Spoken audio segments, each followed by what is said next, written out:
নিরাপত্তার হুমকিতে যুক্তরাষ্ট্রে বন্ধ হয়ে গেল ভিডিও শেয়ারিং অ্যাপ টিকটক, যাতে ক্ষতির মুখে পড়বে দেশটির ৭ মিলিয়নের বেশি ব্যবসায়ী ও কন্টেন্ট ক্রিয়েটররা। তথ্য বলছে, গেল বছর টিকটকের মাধ্যমে বিজ্ঞাপনের ব্যবসায় আয় $12.5 বিলিয়ন। ২০২৩ সালে যা ছিল $24 বিলিয়ন।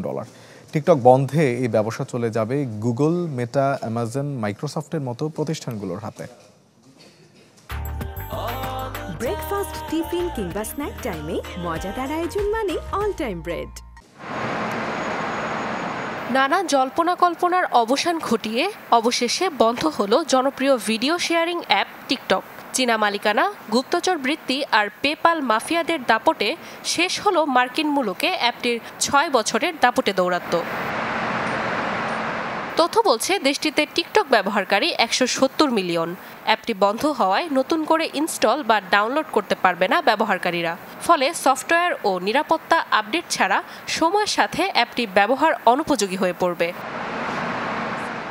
শুধু সামাজিক মাধ্যম হিসেবে নয়, দেশটির প্রায় ৭ মিলিয়ন ব্যবসায়ী তাদের ভাগ্য পরিবর্তনে ব্যবহার করছে টিকটক।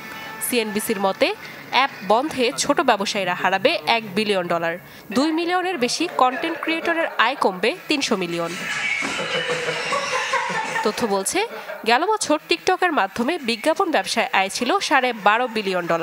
টিকটক বন্ধে এই ব্যবসা চলে যাবে গুগল, মেটা, অ্যামাজন, মাইক্রোসফটের মতো প্রতিষ্ঠানগুলোর হাতে। এই ঘটনার কারণে ২০২৫-এ টিকটকের আয় কমবে ২৯%।